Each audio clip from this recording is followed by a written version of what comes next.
Alô, alô pessoal, saudações, tudo tranquilo? Hoje eu tô aqui para falar sobre uma coisa que eu tenho percebido nos últimos dias, né? O pessoal da mídia, alguns produtores de conteúdo, né, algumas pessoas que falam de futebol, vem batendo cabeça para encontrar o substituto para o Lucas Paquetá na seleção brasileira. E eles não deviam ter dificuldade, né? Porque afinal de contas, muitos falavam que o Lucas Paquetá não deveria ser titular na seleção, que não deveria nem estar na seleção, que não era jogador para a seleção, que estava jogando muito mal. Outros omitiam, falava de todo mundo, falava do cara que entrou 15 minutos, mas não falava do Paquetá, do jogo do Paquetá. Mesmo o Paquetá, nas melhores partidas que ele jogou, pouco se comentava do Paquetá, né?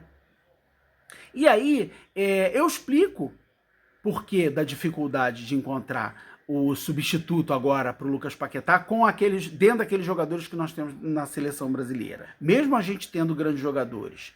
Porque muita gente está falando, entra o Danilo Santos, que é até, eu acho, é o mais plausível, né? Outros falam, Martinelli, Neymar, Endrick. Eu gosto muito do Endrick. Quero ver o Endrick jogar na seleção, mas eu quero ver o Endrick jogar na posição dele, entendeu?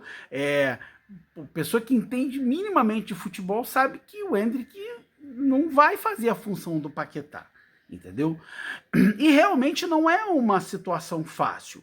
Por quê? Porque o Paquetá tem dupla característica, tinha dupla função na seleção brasileira e essa função ela precisa ser bem executada. Ela às vezes não aparece, o jogador não se evidencia dentro da partida, mas ela é extremamente importante e o técnico consegue perceber isso e sabe a importância do jogador. O Paquetá ele fazia uma dupla função muito importante, que era a função de preenchimento ali do meio campo, né, dando mais volume defensivo, fazia desarmes, apertava daqui e dali, mas também na construção da jogada, girava a bola de um lado para o outro, se apresentava para receber, acalmava o jogo, esperava a organização, esperava surgir o espaço, entendeu? Dava passes quebrando linha, passes importantes, pifou muitas vezes, né, deu assistência, mas deu muitos passes que deixaram os jogadores brasileiros na cara do gol. Mas não fez o gol. Pô, não fez, mas é por outro motivo. O passe chegou, entendeu? Então isso é muito importante. Uma hora o jogador vai fazer. Então ele fazia essa dupla função, mas ele pisava pouco na área, entendeu? Então talvez por esse motivo que as pessoas querem ver, né? O jogador chutar, o jogador cabecear, o jogador fazer o gol, mas nem todos os jogadores têm essa função, tem jogadores que têm outras funções, e é preciso que o jogador execute bem a sua função dentro de campo, e eu acho que o Paquetá exercia muito bem a função, e é por isso que o Ancelotti colocava ele, vinha colocando ele como titular e confiava nele. Mas muita gente não conseguia ver isso, e eu não estou nem falando dos antes não, né, daquele pessoal que por clubismo ataca o jogador. Eu estou falando daqueles que realmente não conseguiam ver, e a opinião dessas pessoas era uma opinião de que o jogador não merecia titularidade. Eu respeito a opinião de cada um, mas sinceramente eu acho que ele merecia sim.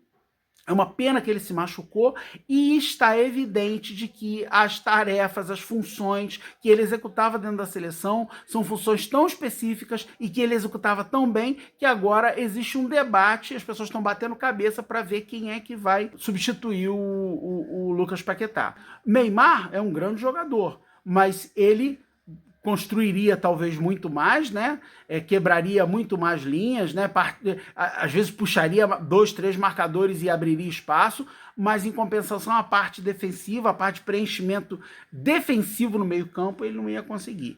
O Danilo Santos já preencheria bem essa função, mas o Ancelotti ia ter que conversar seriamente com ele, porque o Danilo é um jogador que tem um perfil ofensivo, ele pisa muito na área, e numa hora dessa, em que o ataque brasileiro não rendesse frutos e a equipe adversária retomasse a bola e armasse uma transição, nós não teríamos o Danilo ali no meio campo para poder fazer esse preenchimento, para dar esse volume defensivo, para dar combate ali no meio campo. Então, mas eu acho que ele é o cara mais indicado para substituir. E tem o Martinelli, que seria uma substituição em termos ofensivos muito interessante. mas o Ancelotti, para isso, vai ter que dar uma mexida para ele poder suprir, né, a falta defensiva no meio-campo que o Lucas Paquetá vai deixar. Essa é minha opinião, entendeu? E por essa opinião, eu deduzo que sim, o Lucas Paquetá era extremamente importante para o esquema tático da seleção. Muitas pessoas não veem isso, volto a dizer, respeito, mas para mim ele era muito importante. Foi uma pena realmente a lesão do Lucas Paquetá. Agora, a gente tem uma notícia boa. A notícia boa é que ele é do Flamengo e daqui a pouco ele está recuperado e quando acabar a Copa a gente volta a ter Lucas Paquetá vestindo o manto rubro-negro e fazendo grandes jogadas para o nosso Flamengo. Essa é a notícia boa. Mas a gente fica com pena por ele, porque perde a oportunidade de seguir na seleção. Provavelmente ele não volta mais. Eu espero que se recupere e volte, mas eu acredito que não volte, entendeu? Então é uma pena. Se você gosta desse tipo de conteúdo, se você gosta da nossa abordagem, se inscreve, ativa o sininho, deixa o like, comenta, compartilha, ajuda a gente a crescer para que a gente possa produzir mais e mais conteúdos dessa natureza, falando de futebol e falando daqui a pouco, quando a Copa acabar, do nosso Mengão.